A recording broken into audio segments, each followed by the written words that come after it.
Los conceptos religiosos que esta charla están inspirados por Fulton John Sheen, quien fue obispo auxiliar de Nueva York, más tarde obispo de Rochester y finalmente arzobispo de Newport. Hubo quien le denominó el San Juan Bautista de nuestro tiempo. Cuando la televisión daba sus primeros pasos, este arzobispo tuvo su propio programa que llegó a tener 30 millones de espectadores cada semana. En su programa aclaraba dudas y defendía con energía, claridad y firmeza la fe cristiana. Recibía cientos de cartas y dedicaba horas enteras a responderlas con una voluntad incansable, con el convencimiento de que aquel apostolado fructificaría tarde o temprano. El 3 de octubre de 1979, el entonces Papa Juan Pablo II lo abrazó en la Catedral de San Patricio en Nueva York y le dijo: «Has escrito y hablado bien de nuestro Señor Jesucristo. Eres un hijo leal de la Iglesia». 3 meses más tarde, Fulton Sheen moriría para que posteriormente se abriese su causa de canonización. La lectura de su libro Los 7 pecados capitales, una reflexión de las 7 palabras, nos ha inspirado a preparar y compartir este resumen de sus discursos y discernimientos como alimento espiritual idóneo en el periodo de la Cuaresma.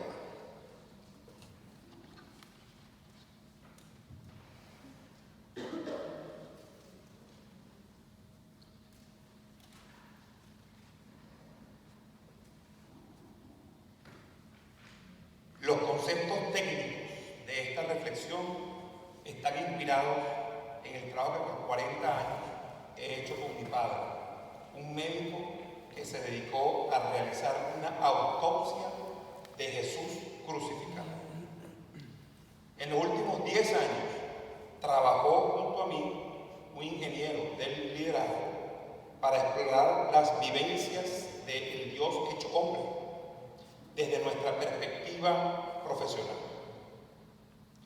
Mientras exploramos la crucifixión como método de tortura y muerte usado para destruir el cuerpo humano de Jesús de Nazaret, reflexionaremos sobre cómo el Cordero de Dios muere clavado y asfixiado. Intentamos escuchar su crudo lamento y en especial su testamento, que fueron esas sorprendentes últimas palabras pronunciadas en la cruz. Con la ayuda muy diversa de científicos, pensadores y artistas, como el cirujano Pierre Barbet, el psicólogo Daniel Goleman, el pintor Van Dyck y la poesía de Gabriela Mistral, reflexionamos cómo los clavos penetraron su humanidad y cómo los testigos presenciaron la expresión final de su alma, mientras ocurrió la destrucción de su templo carnal.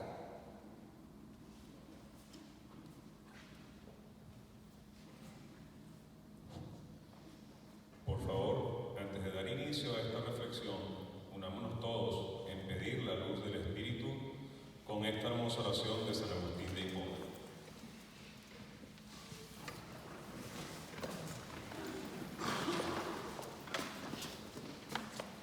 Sopla sobre mí, Espíritu Santo, para que todos mis pensamientos sean santos.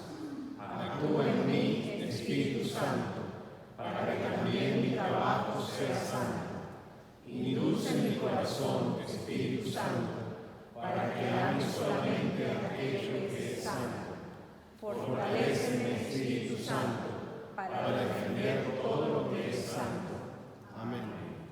Recordemos entonces que estamos en la presencia de Dios.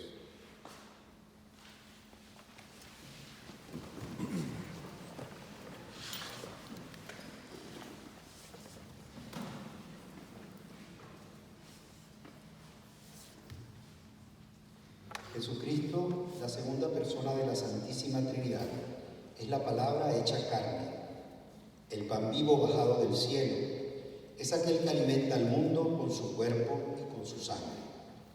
Por eso, San Juan el Bautista lo presenta diciendo: «He ahí el Cordero de Dios que quita el pecado del mundo». Para entender a fondo el significado de esta expresión, tendríamos que remontarnos al Antiguo Testamento y así descubrir que los corderos tenían un papel fundamental en los sacrificios judíos para la remisión de los pecados.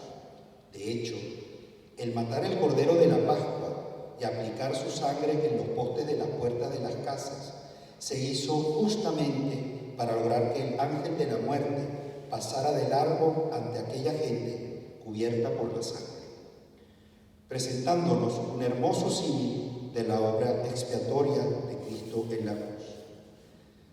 Los judíos de ese tiempo también estarían familiarizados con los profetas Jeremías e Isaías del Antiguo Testamento, cuyas profecías anticipaban la venida de aquel que sería traído como cordero inocente que llevan a degollar.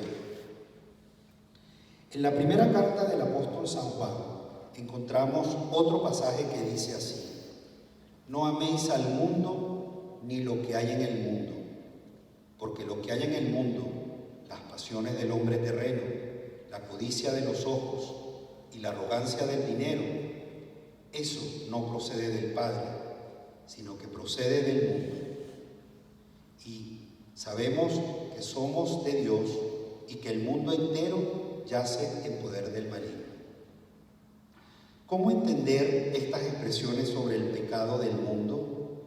Los pasajes apenas leídos indican claramente que no se trata del mundo como creación de Dios, sino como una dimensión específica, casi un espacio espiritual cerrado a Dios, en el que sobre la base de la libertad creada ha nacido el mal. Este mal, transferido al corazón de los primeros padres, bajo el influjo de la antigua serpiente, es decir, Satanás, padre de la mentira.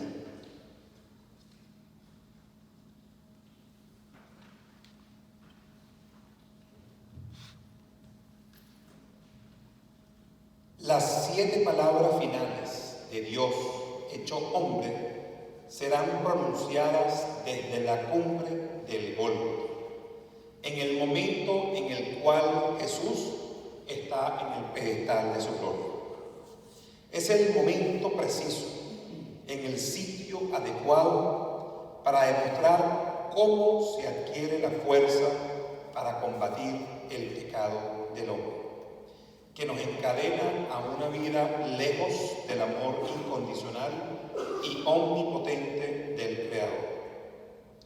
Para ser cumbre, Jesús, Dios hecho hombre, tuvo que prepararse física, emocional y espiritualmente en el huerto de Getsemaní, de forma que pudiese sobreponerse a los instintos racionales de su humanidad, cumplir con la voluntad de Dios, entregándose mansamente a las cadenas del Calvario, implicó superar las torturas y la humillación del camino, para que, aferrado a la cruz, pudiese tener la fuerza corporal y moral para dejarnos allí su testamento.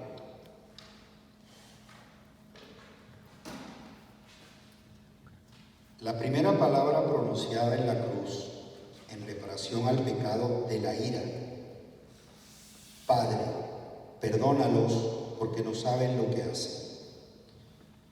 El humano es un templo de pasiones donde la ira y la razón son capaces de una compatibilidad inmensa, ya que la ira está fundada en la razón, que sopesa tanto la ofensa o injuria recibida como la compensación que exigimos. Primeramente, debemos decir que no toda ira es pecaminosa.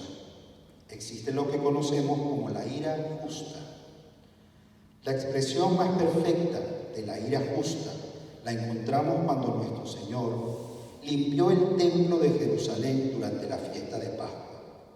Al traspasar los pórticos del templo, encontró comerciantes codiciosos, vicios y corrupción.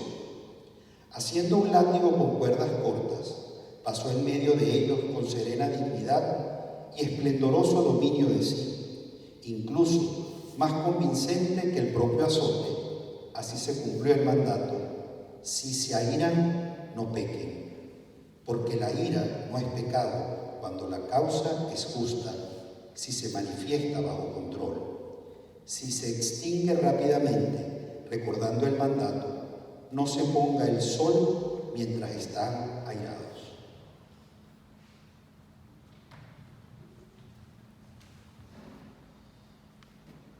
Aquí no estamos tratando con la ira justa, sino con la injusta.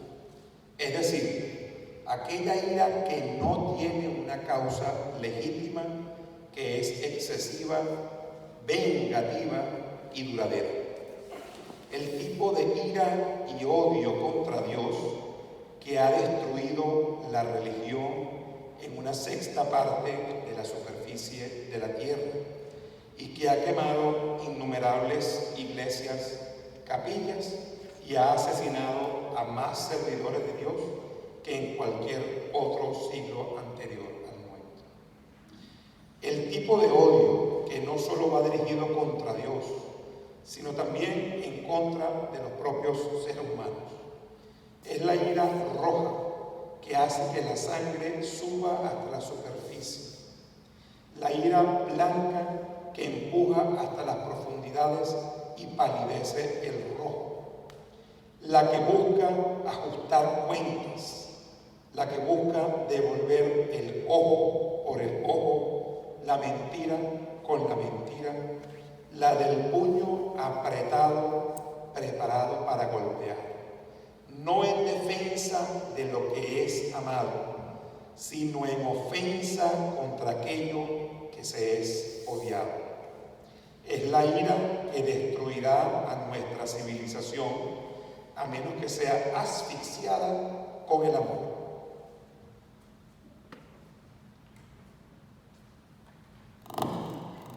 Nuestro Señor vino para hacer reparación por el pecado de la ira. Primero, enseñándonos a orar. Perdona nuestras ofensas, así como nosotros perdonamos a los que nos ofenden. Y luego entregándonos un precepto: amen a sus enemigos, hagan bien a los que los odian. Pero la reparación perfecta ocurrió en el Calvario. La ira y el odio lo llevaron al alto del Gólgota. Su propia gente lo odiaba, pues pidió que lo crucificaran. La ley lo despreciaba, pues abandonó toda justicia para condenar al justo. Los gentiles lo detestaban, pues consiguieron su muerte, al igual que los bosques, ya que un árbol cargó el peso de su cuerpo. Las flores lo aborrecían, pues entretejieron espinas para su frente. Las entrañas de la tierra también pues entregaron su acero para el martillo y los clavos. La primera generación que apretó los puños y los chocó contra el rostro de Jesús estuvo debajo de la cruz. Y ante todo esto: Padre, perdónalos porque no saben lo que hacen. No saben lo que hacen. Dos grandes lecciones nos da Jesús. La razón para perdonar es la ignorancia del pecador, y no hay límites para el perdón.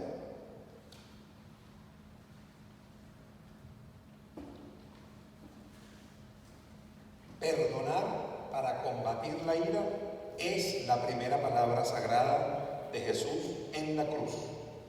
El acto del perdón resulta tan potente que funciona como una maniobra de jiu-jitsu espiritual contra el propio infractor, transformando la fuerza del odio en amor. Con esas palabras, Jesús impacta la brutalidad de sus verdugos e incluso logra que el centurión romano que lo crucifique inicie su propia ruta hacia el cristianismo y se transforme en un hombre santo, San Longino. Pero la clave de las palabras no solo está en el acto del perdón, sino en el razonamiento posterior, porque no saben lo que hacen. Lo que nos abre el entendimiento para comprender que la ira es un pecado que nace de nuestra racionalidad humana. Los animales salvajes depredadores no muestran la ira cuando atacan a su presa, sino que matan para alimentarse y sobrevivir. Solo el hombre lo hace racionalmente para demostrar su deseo de controlar a los otros, buscando quitarle a la víctima el regalo de la libertad que proviene de nuestro Creador.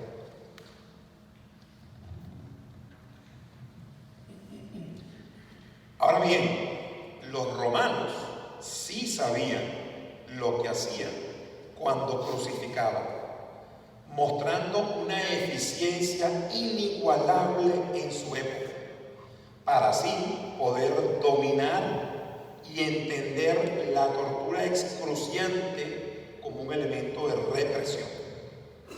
Por ello, era clave hacer morir al crucificado lentamente y bajo un dolor infernal que disuadiera a todos los demás de intentar cambiar las reglas del juego imperial romano. La flagelación debilitaba cada músculo, la sed potenciaba los calambres, los clavos laceraban los nervios, la respiración inversa en la cruz hacía ahogar al propio crucificado y la desnudez le generaba una vergüenza tal para quitarle el deseo a seguir viviendo. Los romanos sí que sabían crucificar. Lo que no sabían eran que estaban intentando torturar al Creador del universo, al Omnipotente, que con su grito creador hizo las millones de galaxias. Estos hombres lobo, verdugos de Jesús de Nazaret, son como quien intenta tapar el sol con un dedo y que no sabe lo que hace, y por ello, sin rastro de venganza, Jesús, ya Dios hecho hombre en la cruz, les mostró compasión.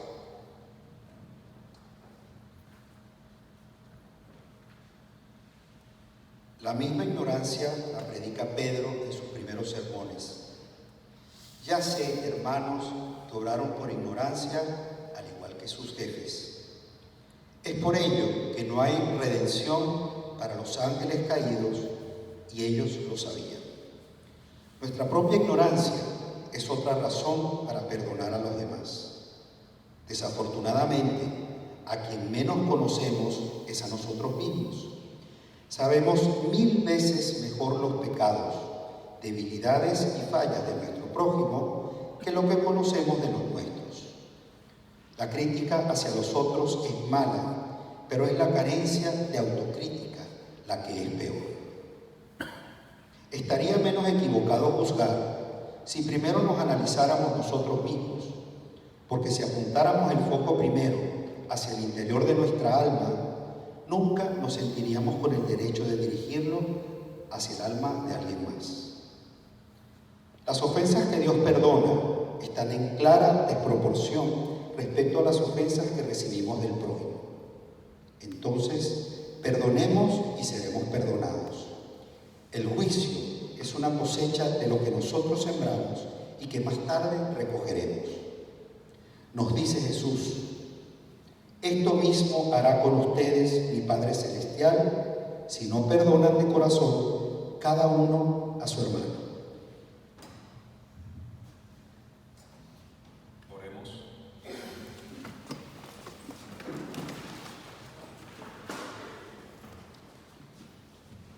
Señor, dame el valor necesario para enfrentarme con mis faltas y con mi carácter. Dame la honestidad necesaria para reconocerme pecador y esfuerzo suficiente para ser manso y obediente a tu voluntad. Dame la fuerza y generosidad para hacer resoluciones concretas con palabras concretas. Un esfuerzo continuado irá destruyendo cada día un poco de mi mal carácter y de mi egoísmo, y así, por tu gracia, mis faltas se irán debilitando y poco a poco desapareciendo. Señor, dependo de tu luz y fuerza para esta batalla diaria. Amén.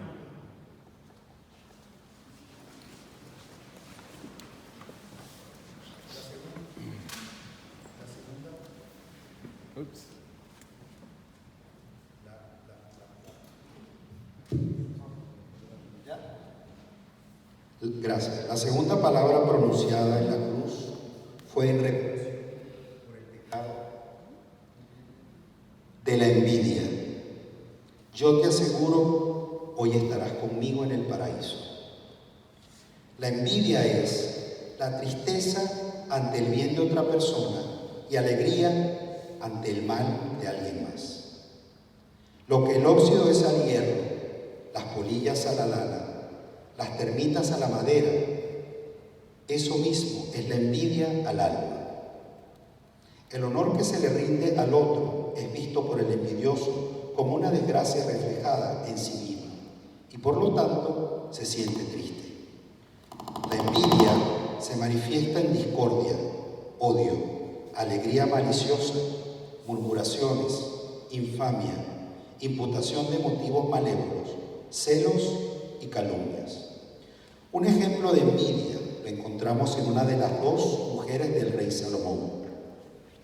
La primera mujer dijo: esta mujer y yo vivimos en una misma casa. El hijo de ella murió anoche porque ella se acostó sobre él. Ella se levantó en la noche, me quitó mi hijo y lo acostó con ella, y su hijo muerto lo acostó en mi regazo. La otra mujer dijo: no, todo lo contrario, mi hijo es el vivo. Ya que no había testigos, Salomón ordenó que le trajeran una espada, porque sabiamente había juzgado que el corazón de una madre prefería renunciar a su hijo que verlo muerto. Moviendo la reluciente espada, el rey dijo: partan en dos al niño vivo y den una mitad a cada una. Dicho esto, cambió la otra y decía: no será ni para mí ni para ti que lo partan. Entonces el rey ordenó darlo a aquella mujer que prefirió entregarlo que verlo muerto. El centro de la historia es que la envidia, tan celosa del bien de los demás, puede santificar una vida sin el menor escrúpulo. Jesús fue incesante en su predicación contra la envidia. No amontonen tesoros en la tierra, donde hay polilla y óxido que la corroe. Acumulen tesoros en el cielo. A los apóstoles les puso un niño en el centro, diciéndoles que el reino de los cielos estaba abierto solo a los sencillos como los niños. Pilato sentía envidia de poder. Anás sentía envidia de su inocencia. Caifás de su popularidad. Herodes de su moral. Y para que nunca más pudiera ser envidiado, lo crucificaron entre dos criminales. Ante los ojos de los espectadores, quisieron dar la impresión de que eran tres ladrones y no dos. Y en cierto sentido era cierto. Dos robaron oro por avaricia y uno robó corazones por amor. Salvandus, el que pudo ser salvado. Salvator, el que salva. Salvatus, el salvado. Envidia, misericordia y compasión. El ladrón de la izquierda envidiaba el poder que proclamaba nuestro Señor. Se unió a las injurias y burlas de los jefes de sacerdotes, diciendo: ¿acaso no eres tú el Cristo? Sálvate a ti mismo y a nosotros. En otras palabras, si yo tuviera ese poder, lo utilizaría de manera diferente. Me bajaría de la cruz, golpearía a mis enemigos y probaría que soy Dios. Por eso es que es el envidioso, de poseer los dones que ambicionaba de los demás y los usaría equivocadamente.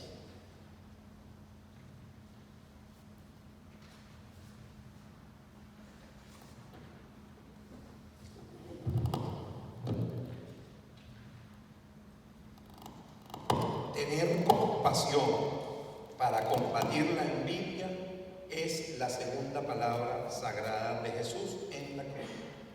La acción compasiva resulta tan determinante que el resultado del arrepentimiento sincero puede abrirnos las puertas de la vida eterna, incluso para un pecador confeso.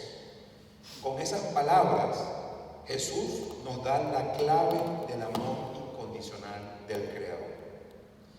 El tratamiento computarizado de la imagen fotográfica obtenida de la Sábana Santa de Turín nos muestra un rostro que refleja con hechos la compasión mostrada con las palabras y la actitud de Jesús Cordero en la cruz. Su cara muestra una total ausencia del sentimiento humano de la codicia o de la venganza, que caracterizó al ladrón que lo tienta a bajarse de la cruz, respondiendo Jesús más bien con el gran autocontrol espiritual, a pesar de que su cuerpo refleja la tortura del despellejamiento y el escalpamiento recibido durante el Vía Crucis. Viendo cómo la imagen de la Sábana Santa refleja paz, el médico y músico Ronald Heifetz nos invita a que detrás de las palabras de las personas se esconde una canción que quiere salir. Por eso plantea que la forma como nos comunicamos es tan o más importante que el contenido de lo que queremos decir. En el caso de las palabras de perdón de Jesús en la cruz, vale tanto el contenido de las palabras dichas como la forma como fueron dichas en el momento más dramático de la humanidad.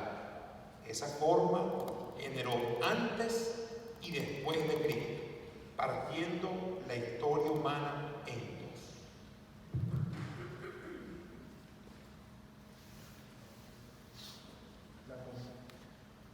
La compasión tiene un efecto en el alma bastante diferente. El ladrón de la derecha no sentía envidia del poder del maestro, sino compasión ante su sufrimiento. Por eso reprocha a su compañero de la izquierda: ¿es que no temes a Dios, tú que sufres la misma condena? Y nosotros con razón, pero este no ha hecho absolutamente nada malo. No había ni un solo rastro de codicia en el ladrón de la derecha. No quería nada del mundo, ni siquiera ser librado de su trágico destino. No sentía envidia del poder de Dios. Tan solo se lanzó en brazos de la divina providencia y pidió perdón. Jesús, acuérdate de mí cuando entres en tu reino. El hombre moribundo que le pide a otro hombre moribundo que le conceda vida, un ladrón que en el umbral de la muerte le pide a Dios morir como un ladrón y robarse el cielo. Y porque no envidió nada, lo recibió todo. Yo te aseguro que hoy estarás conmigo en el paraíso. Oremos.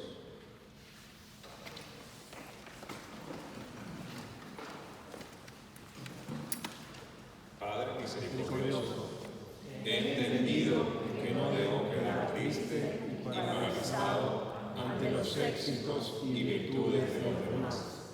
Probaré mi auténtica pena por mis pecados, combatiendo la envidia en mi vida diaria. Dame el coraje de mirarme en mí mismo, la sinceridad de admitir mis faltas y limitaciones, la honestidad de tratar de mi propio mejoramiento y un amor tal que me mantenga en esta postura por el resto de mi vida.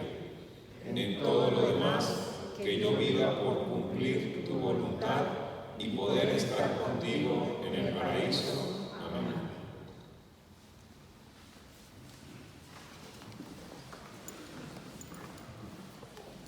La tercera palabra pronunciada en la cruz fue en reparación por el pecado de la lujuria.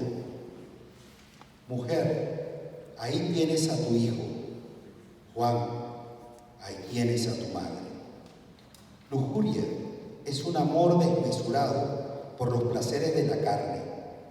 La palabra importante es desmesurado porque fue el mismo Dios quien asoció el placer a la carne. A la acción de comer le agregó placer con el fin de no ser negligentes al nutrirnos y de que perseveráramos nuestra propia vida. Asoció el gozo al acto marital a fin de que el marido y mujer no fueran negligentes en sus obligaciones sociales de propagar la humanidad y de crear hijos para el reino de Dios. El placer se vuelve pecaminoso porque en vez de ser utilizado como un medio, es utilizado como un fin. La lujuria no busca el bien del otro, sino el de uno mismo. Es egoísmo o amor pervertido. Subordina el placer del otro. La lujuria busca hacer que otra persona se ocupe de nosotros, pero no busca que nosotros nos ocupemos de ella.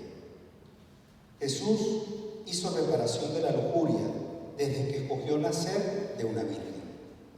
El problema de la segunda persona de la Santísima Trinidad era cómo llegar a ser persona sin heredar el pecado original. ¿Cómo podía ser humano y aún así no tener pecado? ¿Cómo podía ser terrenal sin que al mismo tiempo sea un hombre pecador, es decir, infectado por el pecado del que toda carne es heredera?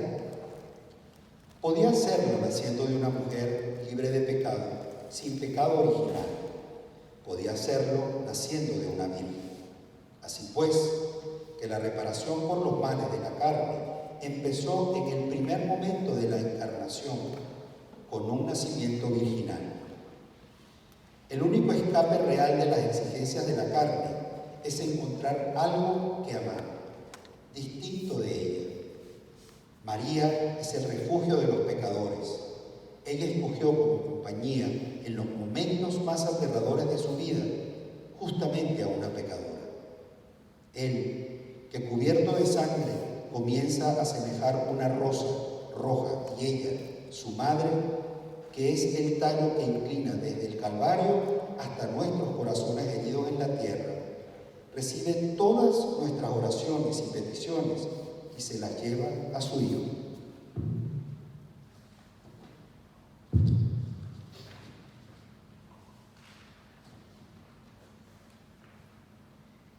Entregar todo lo que se tiene para combatir la lujuria es la tercera palabra sagrada de Jesús en la cruz. Esta acción fue tan potente que nos permitió ser acompañados nada más y nada menos que por la Madre de Dios hecho hombre en nuestra aventura terrenal. Con esas palabras, Jesús nos enseña a atesorar solamente los bienes espirituales. Dios es tan generoso que nos entregó a su madre para cuidarnos en nuestro paso por la tierra. Esa mujer, elegida por el Creador, aportó su óvulo biológico para que el Hijo de Dios se hiciera un hombre, con la mitad de su carga genética que le permitía vivir y comer entre nosotros. Con sus milagros y su resurrección, Jesús nos demuestra que la otra mitad de su carga genética es celestial y como tal le permite a su alma expresarse amorosamente en la cruz, entregándonos a su madre cuando cada célula de su cuerpo le gritaba lo contrario y cada palabra pronunciada en ese momento de dolor excruciante para su cuerpo. Darle a su madre un nuevo hijo, el apóstol Juan, implicó que en el medio de su sufrimiento mortal, Jesús, Dios hecho hombre, no pensaba en sus propias necesidades, sino en las necesidades de los demás. Por amor a su Padre, siguió su designio mesiánico y siguió su voluntad. Por amor a su madre, le dedicó sus palabras y le entregó un hijo. Por amor a sus amigos, que los abandonaron, les entregó una mamá, su cuerpo y su sangre, para así no abandonarlos nunca. Por amor a la humanidad, nos entregó su propia vida, para que pudiésemos nosotros recuperar nuestra eternidad.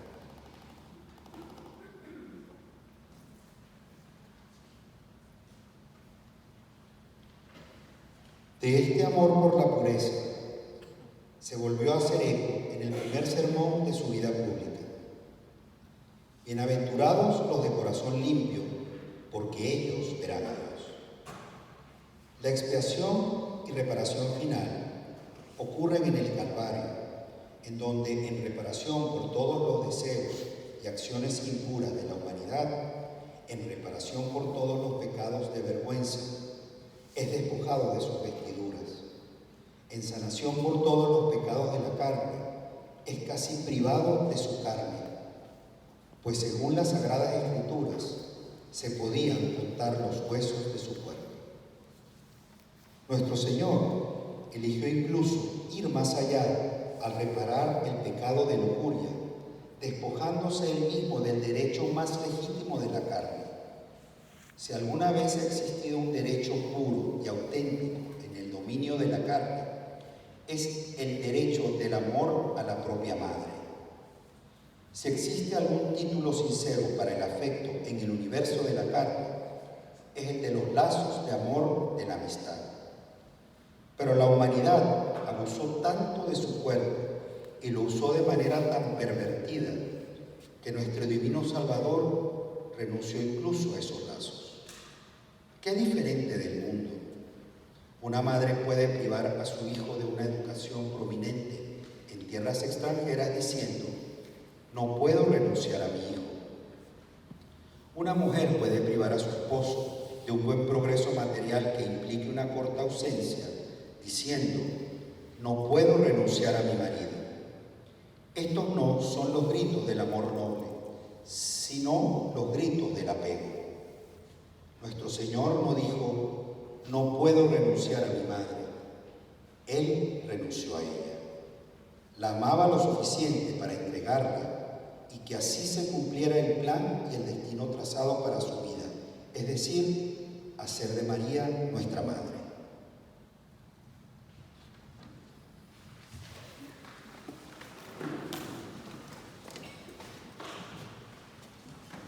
Dios mío, necesito tu asistencia para conservarme libre de la esclavitud de las atracciones terrenas. Usaré cuanto poseo y mis satisfacciones diarias como cosas que me has dado. Yo no puedo ofenderte con estos regalos recibidos. Enséñame, oh Padre, a entender que así como han pasado las satisfacciones de ayer, así pasarán las de hoy. Con la ayuda de María Santísima, nuestra Madre Celestial, caminaré una vida más espiritual, ya que solo tú puedes satisfacer las angustias de mi corazón de una manera definitiva. Amén.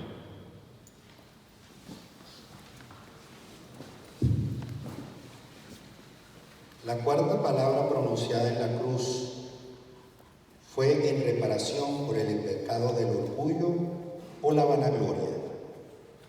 Dios mío, ¿por qué me has abandonado? El orgullo es un amor desmedido por la excelencia propia, bien sea de cuerpo o de mente, o el placer ilícito que se deriva de pensar que no tenemos superiores.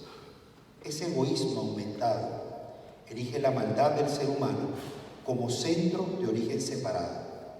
Alejado de Dios, exagera su propia importancia y se vuelve un mundo en sí mismo y por sí mismo. El orgullo se manifiesta de diferentes formas. Ateísmo, el cual es una negación de nuestra dependencia de Dios. Vanidad intelectual, que hace que las mentes se cierren a cualquier enseñanza, pues piensan que ya saben todo lo que pueden saber. Superficialidad, que juzga a los demás por su vestido, su acento o su cuenta bancaria. Esnobismo, que tiene como distintivo de su propia superioridad la burla hacia quienes están por debajo. Vanagloria, que empuja a las personas a no relacionarse con personas de más baja clase social. Arrogancia, que inclina al individuo a buscar honores que están más allá de su propia capacidad. Sensibilidad exagerada, que hace que la humanidad sea incapaz de mejorar moralmente porque no está dispuesta a escuchar sus propias faltas. Fue el orgullo el que provocó la caída de Satanás y el que hizo alejar al ser humano de la gracia de Dios. Esta autoexaltación excesiva solo podía ser curada con autohumillación. De la misma manera como en la actualidad existen aquellos que se mofan de los caminos humildes de la vida, así también hubo quienes se burlaron de la humanidad de nuestro Señor. Es que este no es el hijo del carpintero. Jesús siempre demostró modestia en sus acciones, pues nunca realizó un solo milagro para beneficio propio, ni siquiera para asegurarse un lugar donde reposar la cabeza. Igualmente, hubo humildad en su ejemplo cuando en la noche del Jueves Santo se ciñó con una toalla, se puso de rodillas y con un recipiente y agua lavó los pies de sus apóstoles. Pero la vergüenza suprema fue la muerte que eligió para sí. Se humilló a sí mismo, obedeciendo hasta la muerte y la muerte de cruz. Como expiación del falso orgullo ocasionado por el linaje, rechaza el consuelo de la divinidad. Para expiar la altivez generada por la popularidad, se burlan de él hasta el final. Para expiar la arrogancia del esnobismo, lo ponen entre ladrones. Como expiación del orgullo por riqueza, se le niega incluso una sepultura propia. Como expiación del orgullo por el físico y la carne, su aspecto final era tal que nadie podía estimarlo. Como expiación del orgullo por amigos influyentes, no tuvo amigos porque incluso a quienes curó no estaban allí. Como expiación de ínfulas de poder, termina débil y abandonado. Padre, ¿por qué me has abandonado?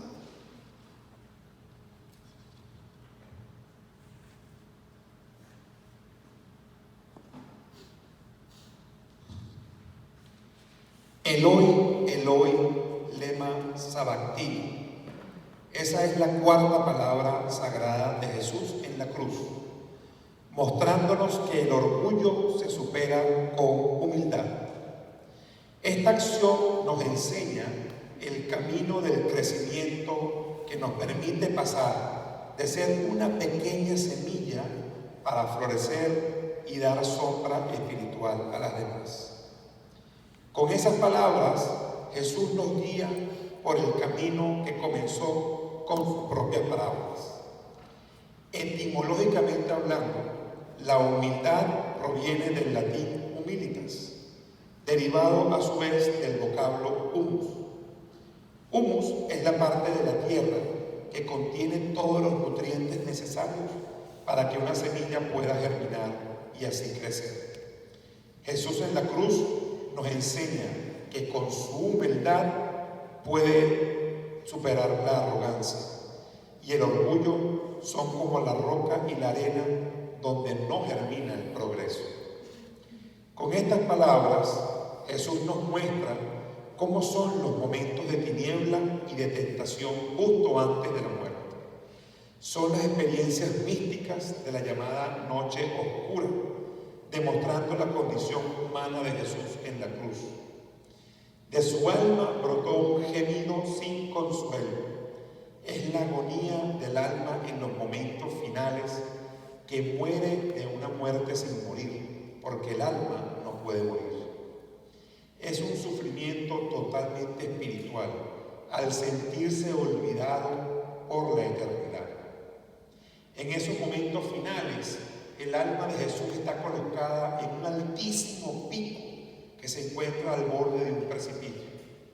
Sin embargo, la oscuridad cedió. Dios penetró en su alma y emitió sus siguientes palabras que reflejan la esperanza de que su humildad está haciendo germinar su espíritu.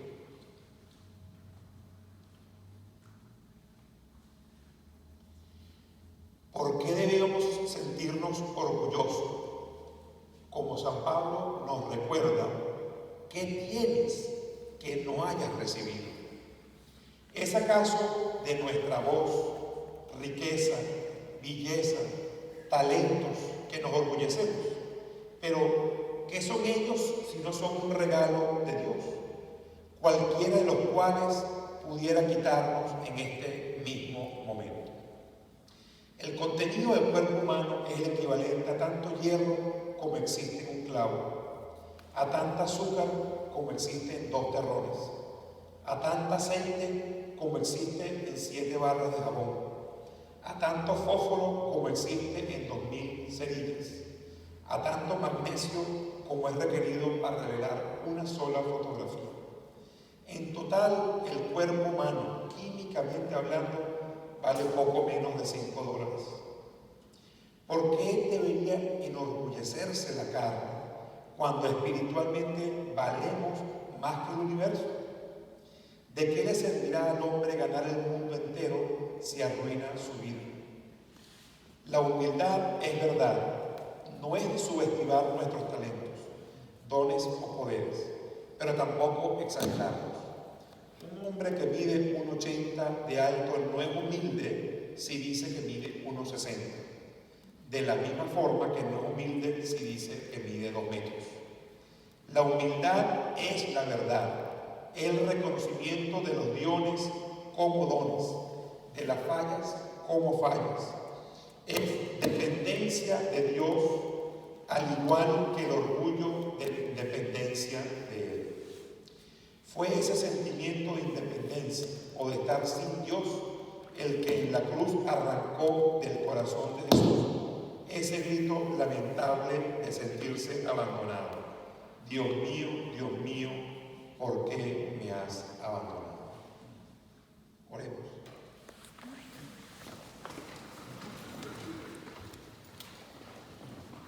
Dios mío, hazme discreto en mi estima del trabajo, los placeres, el honor y los sucesos de esta vida.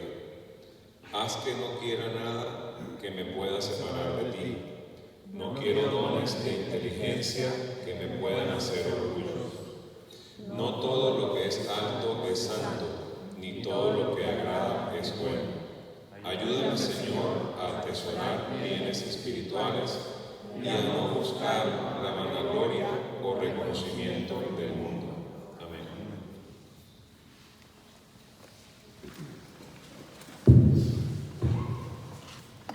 La quinta palabra pronunciada en la cruz fue en reparación por el pecado de la gula. Tengo sed. La gula es una satisfacción exagerada en la comida o en la bebida y puede manifestarse bien sea comiendo o tomando más de lo necesario o consumiéndolo en el momento equivocado o con lujos. Es pecaminoso porque la razón pide que la comida y bebida sean ingeridas para satisfacer las necesidades y conveniencias de la naturaleza, pero no por placer. No hay mejor indicio de la degeneración actual de la sociedad que el exceso de lujo en el mundo moderno.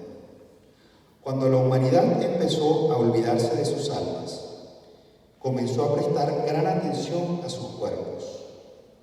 Hay más gimnasios y clubes deportivos que casas para retiros espirituales, y quién podría contar los millones invertidos en salones de belleza para exaltar los rostros que un día serán presa de los gusanos. No es particularmente difícil encontrar miles que puedan pasar 2 o 3 horas al día haciendo ejercicio, pero si se les pide que doblen sus rodillas ante Dios para ofrecer 5 minutos de oración, protestan diciendo que es mucho tiempo. Alguna reparación tenía que hacerse por la gula, la embriaguez y el lujo excesivo. El primer sermón que predicó Jesús fue una petición de desprendimiento. Bienaventurados los pobres, porque de ellos es el reino de los cielos. Comenzó su ministerio público ayunando 40 días y diciendo a la gente: no anden preocupados por su vida, qué comerán, ni por su cuerpo, qué vestirán. ¿No vale la vida más que el alimento y el cuerpo más que el vestido? Viajando como un profeta itinerante, admitió no tener techo. Las zorras tienen madriguera, las aves sus nidos, pero el Hijo del Hombre no tiene dónde reclinar la cabeza. Finalmente, en la cruz lo despojan de sus vestidos y le niegan un lecho de muerte para que de la misma forma en la que llegó abandonara el mundo. Las aguas del mar eran suyas y todas las fuentes de la tierra habían brotado ante su palabra. Fue Él quien abrió los cerrojos de las cataratas de la naturaleza y cerró las puertas de los mares. Fue Él quien dijo: todo el que beba de esta agua volverá a tener sed, pero el que beba del agua que yo le dé no tendrá sed jamás. Pero ahora deja salir de sus labios el más corto de los 7 gritos en la cruz y el que expresa el más profundo de todos los sentimientos humanos: tengo sed, en reparación por aquellos que habían sido saciados.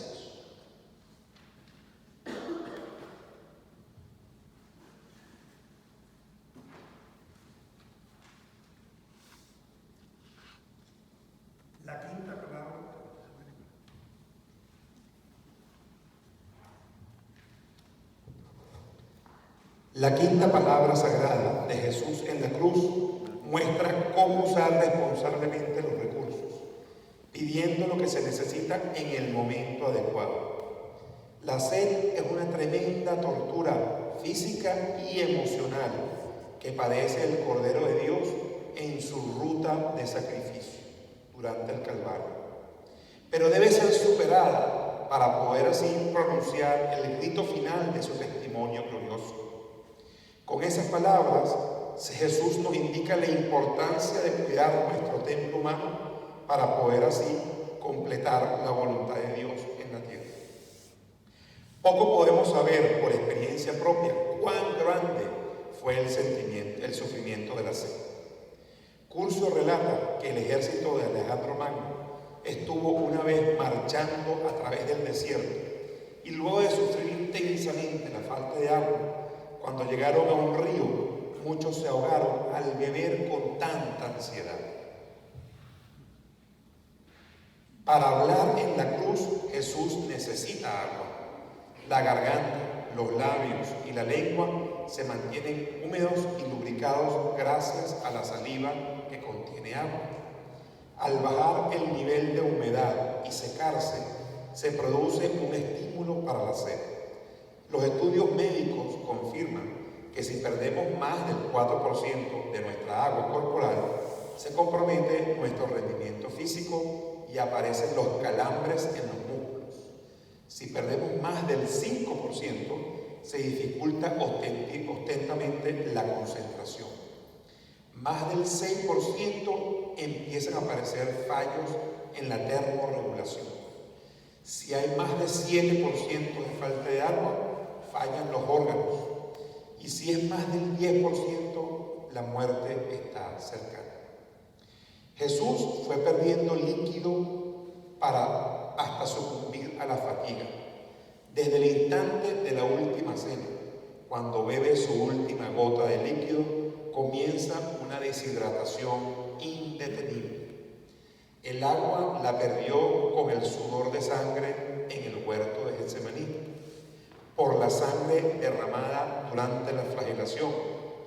La perdió al ser coronado de espinas y al ser clavado en la cruz. Con el sudor del camino a pleno sol hacia el Gólgota pierde agua y finalmente cada esfuerzo terrible para poder respirar en la cruz pierde agua. Aguantar hasta el final para pedir agua solo en el momento en que es indispensable para poder seguir hablando es una enseñanza para superar la gula de la carne. Aló. De inmediato, un soldado puso una esponja llena de vinagre en un palo y la oprimió contra sus labios, cumpliéndose la profecía pronunciada por el salmista: en mi sed me han consolado con vinagre. El que alimentó a los pájaros del aire queda sin alimento. El que transformó el agua en vino ahora padece sed, y las fuentes están ahora secas. Dios hecho hombre se ve golpeado por la pobreza, se encuentra en la puerta del mundo y suplica por una gota de agua. Esta palabra en la cruz revela que hay hambre y sed dobles, una del cuerpo y una del alma. El desarrollo del carácter depende de qué hambre y sed cultivemos: hacer dieta o ayunar. He ahí el problema. Reducir la papada con el fin de ser más hermosos ante los ojos de las criaturas, o reducirla con el fin de mantener dócil el cuerpo y obediente a las exigencias del alma. ¿Debería hacer el alma lo que el cuerpo requiera, o debería hacer el cuerpo lo que el alma pida? La quinta palabra es la súplica de Dios al corazón humano para que se satisfaga en la única fuente que satisface.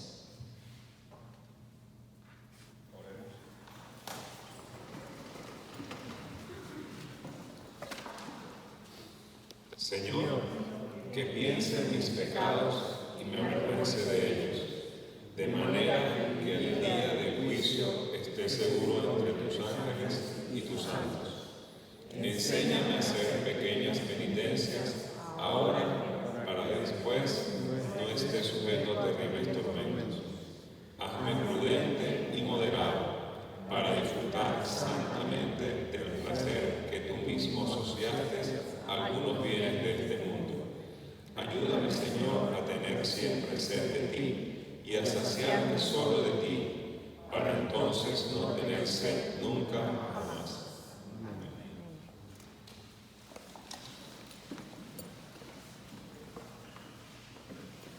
La sexta palabra pronunciada en la cruz fue en reparación por el pecado de la pereza.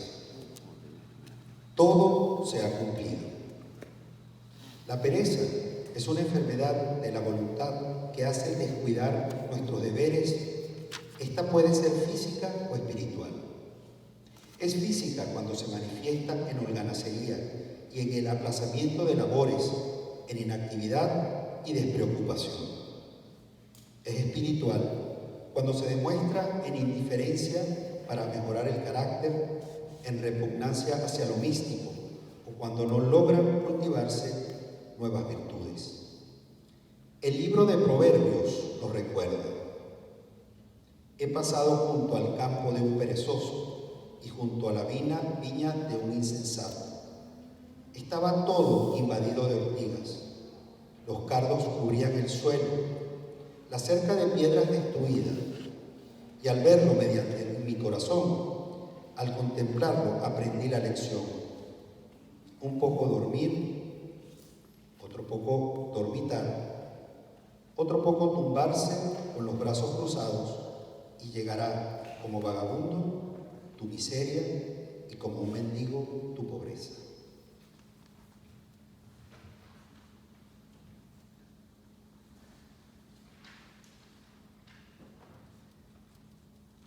La sexta palabra sagrada de Jesús en la cruz muestra cómo ser voluntarioso para superar la pereza. Dios puso al mundo en constante movimiento y las vidas se reflejan por esa motivación interna a continuar moviéndonos hacia el progreso del mundo que nos toca construir. En su Vía Crucis, el Cordero muestra una voluntad inimaginable para subir la cuesta del Gólgota y en especial luego para hablar en la cruz, sobre la cual todos los músculos y nervios del cuerpo le piden quietud. Con estas palabras, Jesús nos indica que el camino a la salvación está en pasar de la visión a la acción. Decir a voz alta, todo se ha cumplido, es la invalorable sensación de que se le dio el todo por el todo, de que Jesús hizo todo lo que le pedía su Padre Omnipotente cuando le encomendó la tarea de ser el Mesías, comenzando su campaña con un singular bautizo en el Jordán y luego de preparar su plan maestro para su intervención en la tierra durante esos duros 40 días en el desierto. Por 3 años no dejó que la pereza lo distrayera de llevar su mensaje de amor incondicional, realizando numerosos viajes, milagros y enseñanza. En el huerto de Getsemaní, mientras su cuerpo estallaba de angustia y sudaba sangre, no dejó que la pereza o el miedo le impidieran planificar a detalle lo que serían cada una de esas acciones y palabras en el Vía Crucis que le esperaba. Cuando ya su cuerpo no tenía una gota más de sangre que dar, ni una caloría adicional para quemar, Jesús reservó su penúltima palabra para enseñarnos cómo combatir la pereza con la acción.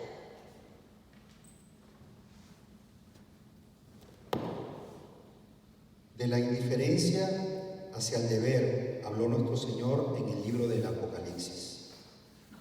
Ahora bien, puesto que eres tibio y no frío ni caliente, voy a vomitarte de mi boca. La vida y enseñanza de nuestro Señor nos ofrece ningún respaldo al holgazán, cuando ya con solo 12 años de edad habla de estar ocupado en los asuntos de su Padre. Comenzando su vida pública con las manos ya endurecidas, predicó el evangelio del trabajo. Tenemos que trabajar en las obras del que me ha enviado mientras es de día.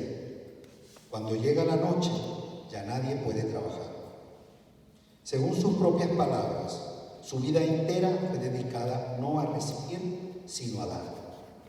El Hijo del Hombre no ha venido a ser servido, sino a servir y a dar su vida como rescate por muchos. La empresa de la salvación no es tarea fácil.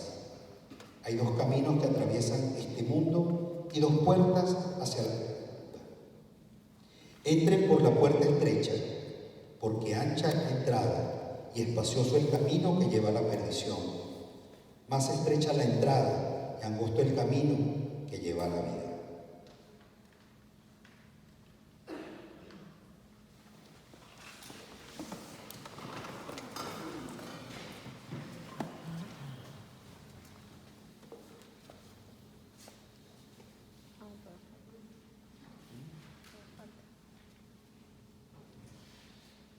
Todo se ha cumplido.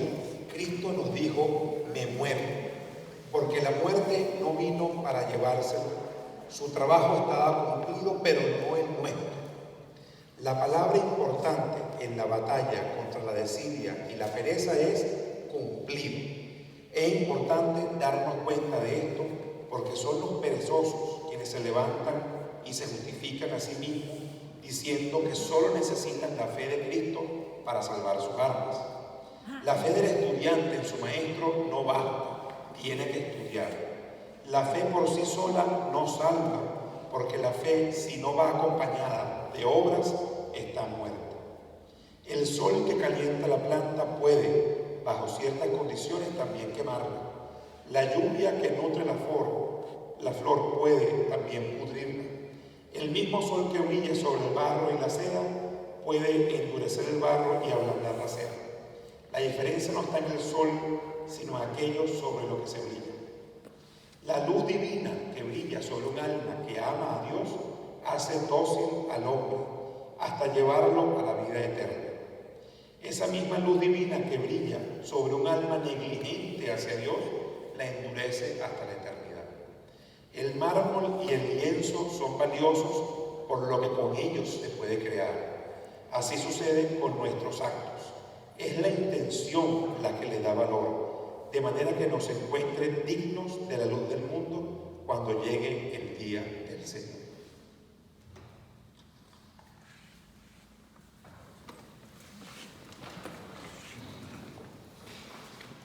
Señor, tú conoces bien mis debilidades y pequeñeces. Ten piedad de mí, sácame del fango de mi propio yo, para que no me quede aprisionado en él definitivamente. Mira los esfuerzos y trabajos de mi vida diaria. Hazme generoso y honesto en mis tareas cotidianas, de manera que no pierda el tiempo aprovechando. Solo así puedo esperar progresar en las virtudes sólidas y verdaderas. Sin ti nada puedo. Ayúdame, Señor. Amén.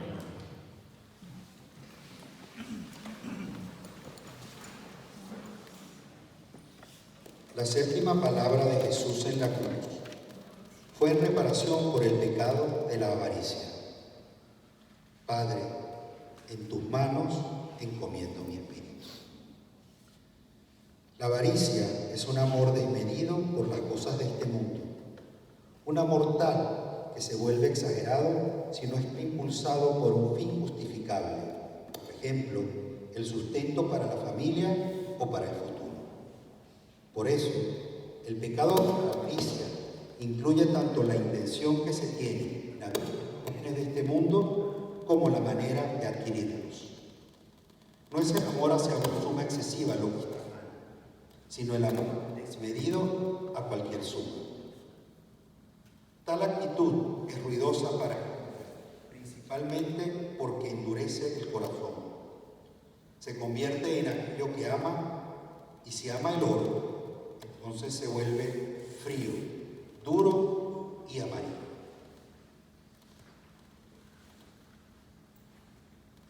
Jesús había renunciado a todo en reparación por la avaricia, conservando solo su espíritu.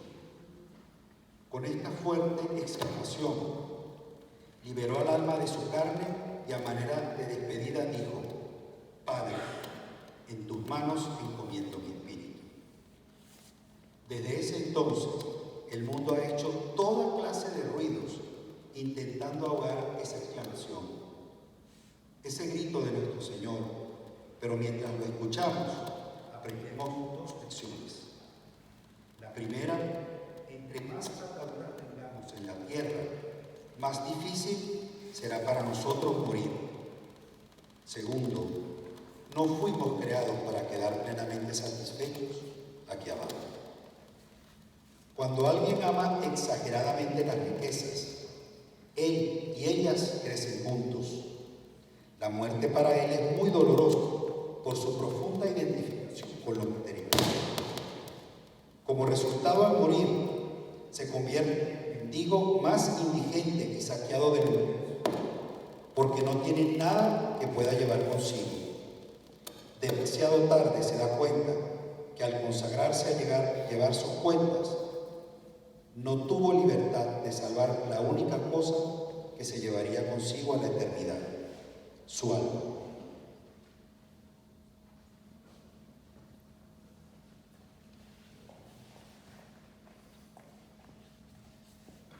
La última palabra sagrada de Jesús en la cruz muestra el camino del amor a Dios como la forma de superar la avaricia del egoísmo intrínseco en la vida terrenal. El Dios Todopoderoso comienza desde el Génesis por darnos la vida y la libertad para ponernos al servicio de su esencia amorosa.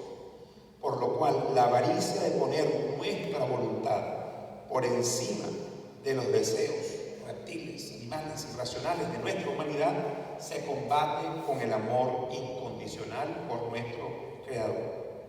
El grito final de Dios hecho hombre en la tierra nos muestra el camino hacia la vida eterna. Desde siempre los hombres han batallado por saber cuál es la voluntad de nuestro Creador.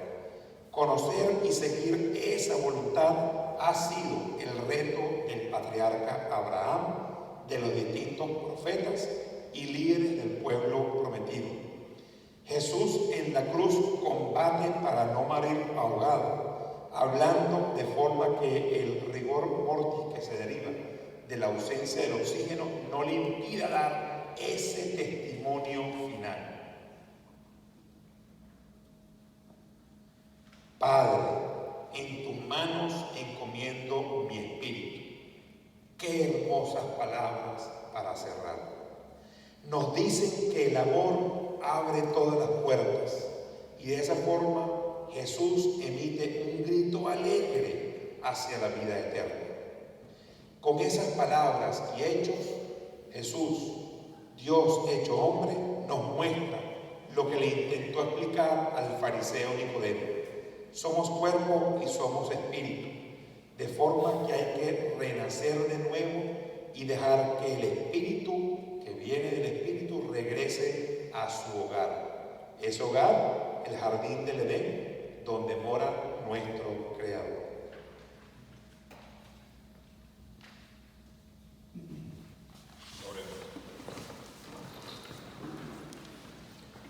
Oh Espíritu Santo, mi Dios y santificador, dame luz para ver cómo puedo hacer fructificar más mi vida para el bien, que no caiga en un camino trillado y me estanque, que mi vida sea una vida de entrega a los otros. Ayúdame, Señor, a ser siempre el tercero, teniéndote primero a ti, después al prójimo y por último a mí. Ayúdame a ver nuevas vías de incrementar el bien en mi vida diaria. Dame la insatisfacción propia y la fuerza de entregarlo todo por ti. Amén.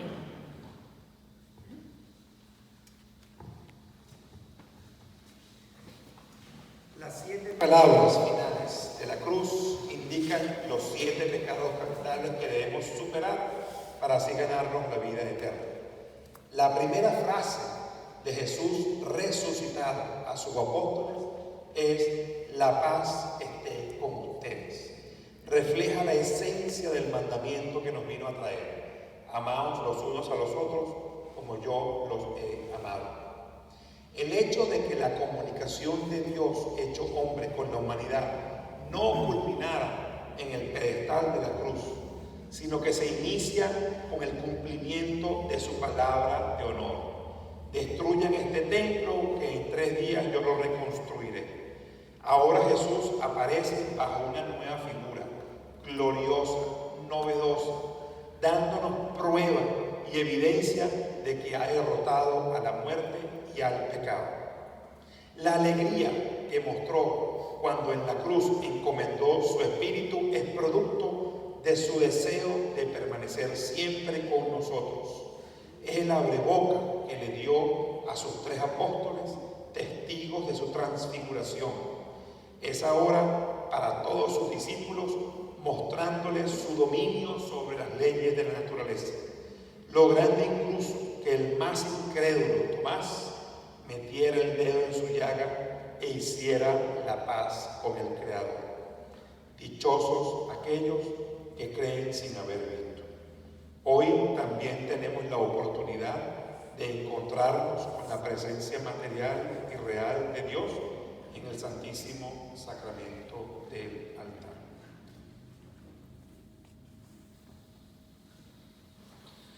La hora santa no es una devoción, es una participación en la obra de la redención.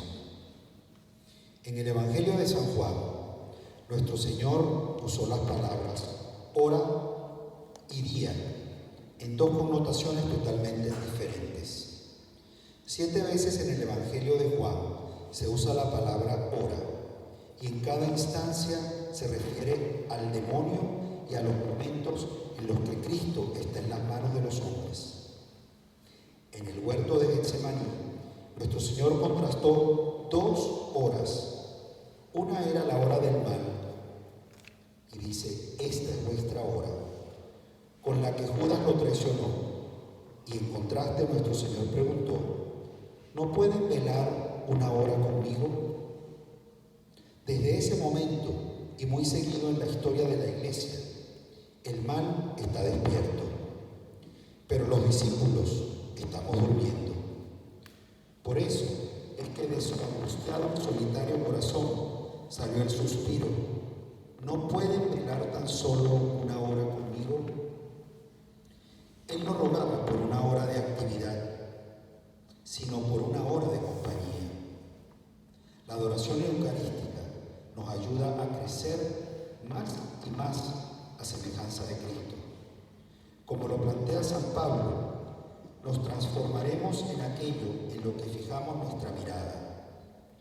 El contemplar al Señor eucarístico transforma el corazón de un modo misterioso, así como el rostro de Moisés se transformó luego de su compañía con Dios en la montaña.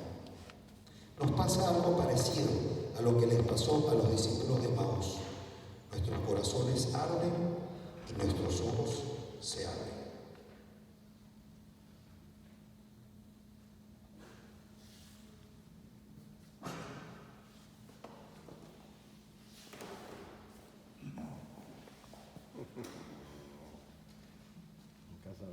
Bueno, creo que este es el final.